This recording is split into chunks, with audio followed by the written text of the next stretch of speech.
Worth it pa bang mag-start ng mirror photo booth business this 2025?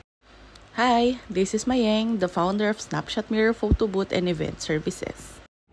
Alam nyo ba na halos last year lang nag-start mag-boom ang mirror photo booth business?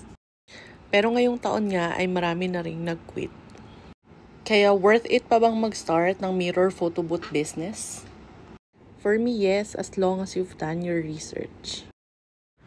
Dahil pwedeng kinaya ng iba ang 2 to 3 months ROI pero hindi ibig sabihin nun na yun na ang realidad. Kung magsisimula ka ng any photo booth business, dapat aralin mo ang basic lighting and camera settings. Kailangan mo rin gumamit ng iba't ibang editing software like Canva and Photoshop. Kung mirror photo booth ang napili nyo, ay dapat ihanda nyo ang katawan nyo dahil mahigit 100 kilo lang naman ang bigat nito. Yun lang muna. Follow us for more. Bye!